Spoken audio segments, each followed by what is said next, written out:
It's fascinating for me to watch. First of all, I'm always flabbergasted to hear about the conflicts of interest going on in these agencies. I mean, is there any other field in government and in commerce where the regulators can take part in royalties for some of these, for some of these solutions? It just boggles my mind that that could even be tolerated, and that even individuals could profit from some of these pieces or even have shareholdings. It seems like just a massive, obvious conflict of interest. Does that only happen in the healthcare area? I don't hear of, defense contractors. There's conflicts in all of these industries, but I don't think there's any conflicts like there is in health. And what you're saying is right. Listen, I brought over 500 lawsuits as an environmental lawyer. Mainly, I was representing Riverkeepers or Waterkeeper Alliance, suing the government, suing polluters.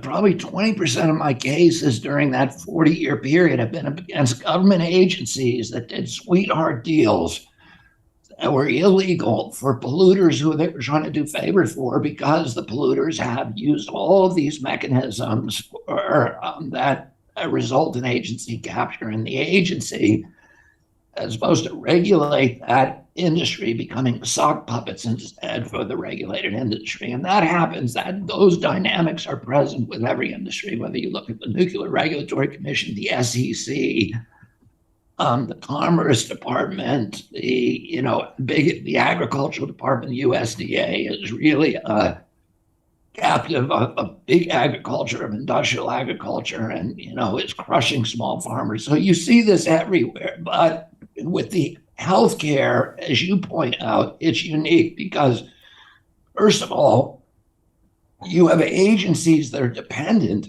on industry revenue for their own budgets. FDA gets 50%, 45% of its total budget from the pharmaceutical industry and 75% of its drug regulatory budget. So, I sued EPA probably 30 or 40 times for being captured, for engaging in conduct that showed they were really working for the industry and not for the public health. But imagine if EPA were getting 50% of its budget from the coal industry, it would be impossible. But that's true, and people would laugh and say, well, that's ridiculous.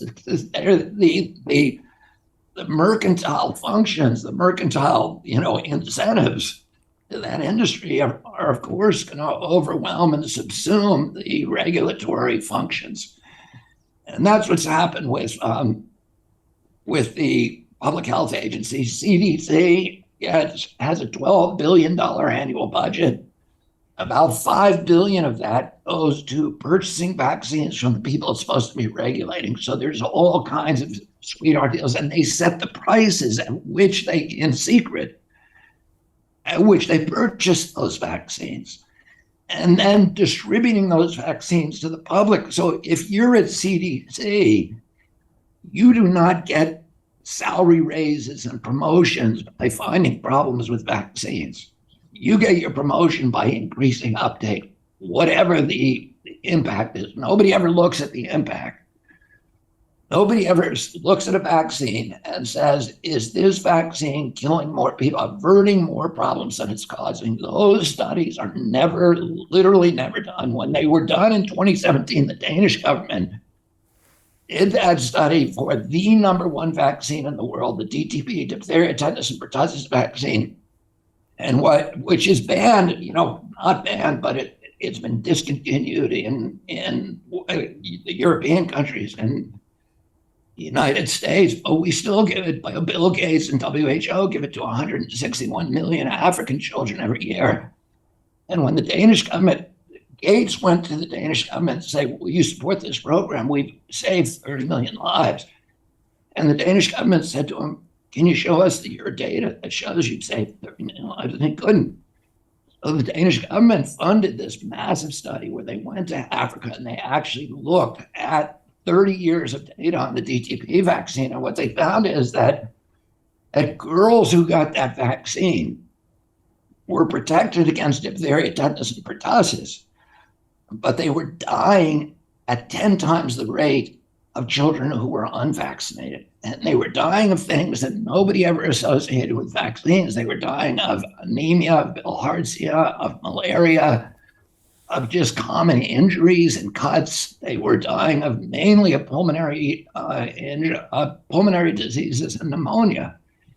And nobody ever associated the fact, or looked at the fact that it was disproportionately the children who got vaccinated that were dying of all those diseases. And what the researchers concluded is that the vaccine was very good at protecting children from diphtheria, tetanus, and pertussis. So everybody had the illusion that it was working, but that it had ruined their immune systems and that they were unable to defend themselves against these minor infections. And nobody has ever done those studies. Vaccines are immune. It's the only medicine that does not have to do safety studies in order to get a license. Hey, do you want to profit from crypto? Then join my DeFi Academy. The Crypto DeFi Academy will help you create generational wealth. But don't take my word for it. Listen to my students. When I first got into crypto, I remember thinking to myself, I need to learn more. Brian Rose, learning crypto, learning DeFi, gotta do it. I am so grateful that I jumped in and did this. I had to break through some limiting beliefs that I can do this, that I can afford this, that I can be in this. It challenges the things that are deeply rooted within us. Joining DeFi Academy has been one of the best decisions I have made on my blockchain journey. This course was a life changer, a game changer, a huge eye-opener, coming from knowing practically nothing at the speed of the learning over 4 weeks was just fantastic. The information you provided in this class was invaluable. I feel far more confident in my next steps. You took complex concepts and made them easier to understand. What's different than so many other ones is it just doesn't tell you what to do. It actually makes you do it.